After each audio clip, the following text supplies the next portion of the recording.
Hi guys, welcome back.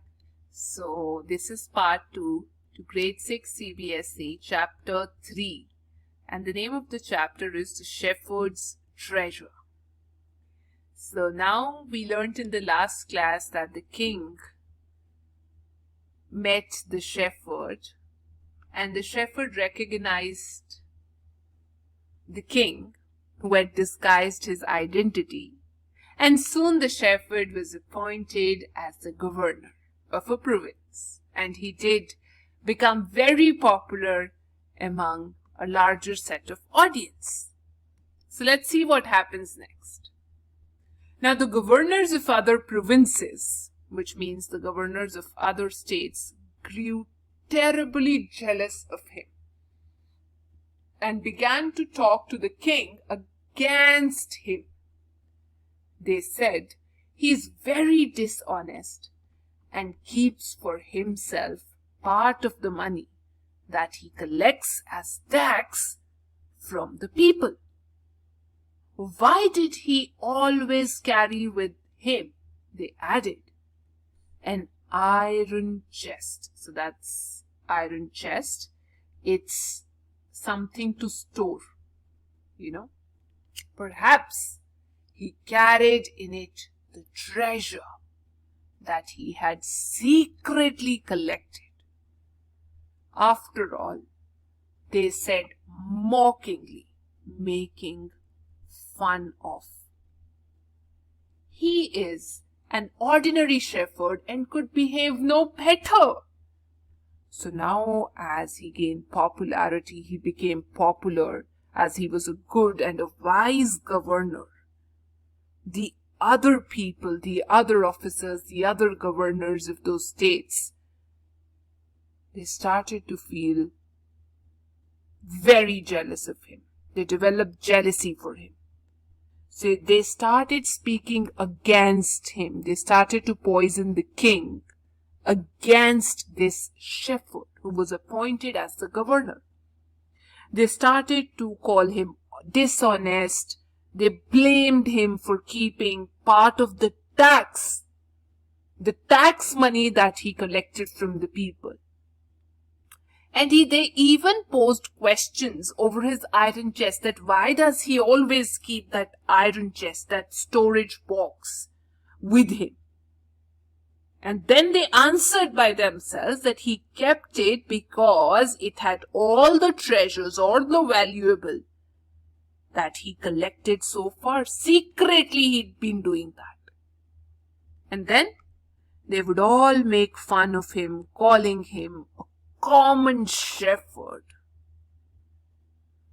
who was expected to show this kind of dishonesty.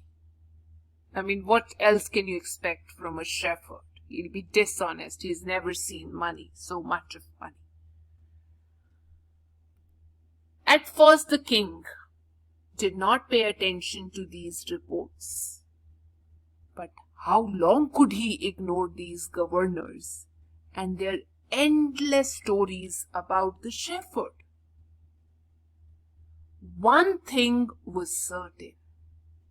The king discovered the new governor did carry an iron chest with him all the time. This is an iron chest.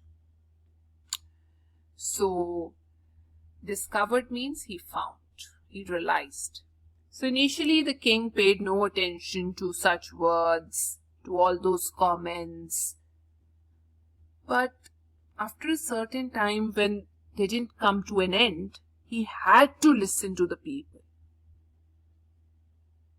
He did not believe the governors at first, but then he realized, if they're telling me something, of course, I can at least cross-check. I need to do that for the welfare of my people. So, he thought that he must inquire the reason at least as to why does this new governor always carry an iron chest with him. Why does he always have that iron chest? What is there in that iron chest? So one day the new governor was summoned, which means he was called to the palace. He was riding on his camel, and to everyone's delight, to everyone's joy, to everyone's surprise and happiness, the famous iron chest was there, fastened, which means fixed or tied securely behind him on the camel's back. So now the king summoned the new governor to his palace. And of course he came. He came riding on the camel, and everybody was so happy. They weren't happy because this shepherd was there. The shepherd came to the palace. But everyone was feeling joy as the most talked about iron chest was there at the palace. It was tied behind the governor, or you can say the shepherd, on the camel's back.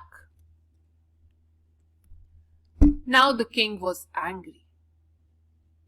He thundered, "Why you always carry that iron chest with you? What does it contain?"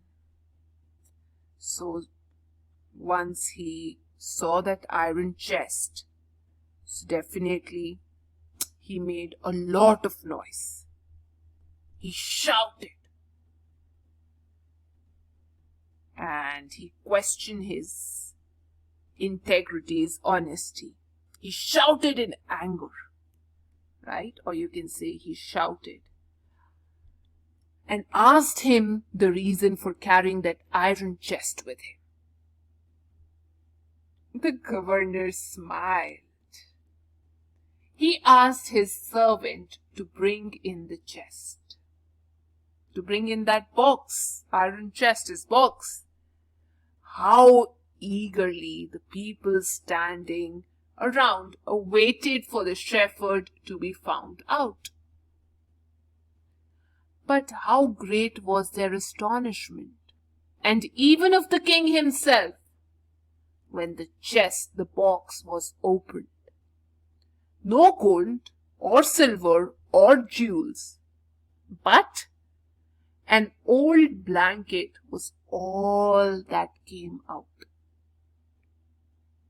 Holding it proudly, the shepherd said, "This, my dear master, is my only treasure, my only jewel. I always carry it with me." Now, when the shepherd or the governor was questioned, he smiled and asked one of his helpers, attendant, to bring the chest, the box, into the palace. So now all the people, all the governors, they were so excited, so curious to see and find out what it had inside. What was there in the chest? But when it was unlocked, when it was opened, they found nothing precious in it. No gold, no jewel, no money. It just had an old blanket. That's what came out. So the old shepherd, he pulled out the blanket, took it in his hands, and with pride he said, "This is my only treasure. This is the only valuable thing that I have, and I always carry it with me. I'll keep it with me forever." "But why do you carry such an ordinary blanket with you?" Ordinary means such a common blanket with you. "Surely you are the governor of a district," the king asked. To which the shepherd replied with quite dignity, with quite a respect, "This blanket is my oldest friend. It will still protect me if at any time, Your Majesty, you should wish to take away my new cloaks." Cloaks would be my new clothes. Exactly, cloaks are beta. It's like a robe which you take once you get out of the bathroom, or you can say it's like a sleeveless, what do you call it, a garment that hangs around your shoulder, like kaftans and all those people, they in Iran, they wear it. It's like this kind of a, these are your arms, so it's more loose kind of a thing, right? So he answered the king. When the king asked, he was quite curious to know the reason for carrying such an old blanket. Why do you carry it? You are now the governor. You don't need to carry such a blanket with you. So now, with all respect, with a lot of honor, the shepherd said, "Sir, this blanket is my oldest friend. It's been with me through all the time. In times of need, it did save me, it did protect me. And if you as the king, if at any time you feel like taking away my position, my new clothing, at that time also this blanket is something that I'll hold very dear to my heart, and it'll protect me." So this blanket was very dear to him. How pleased, happy the king was, and how embarrassed, which means shame, or you can say feeling bad or awkward.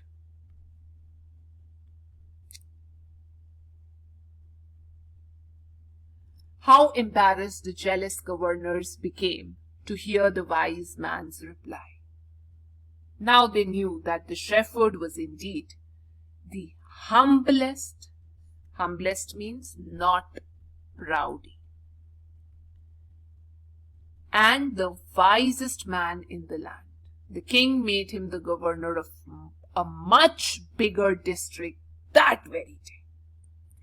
So what happened? Indeed means in reality. Now the king, he heard his answer, and he felt very happy to hear his wise words. Even the governors, they felt ashamed. They were ashamed of what they had done. They had blamed an innocent man.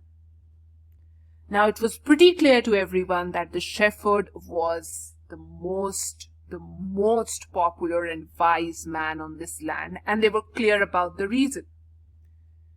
So the king felt very proud of him, and to honor, to respect his honesty, he gave him a bigger district to look after at that very time, at that very day. So that's all about this chapter. I think we've learned a very important lesson, that one needs to stay humble.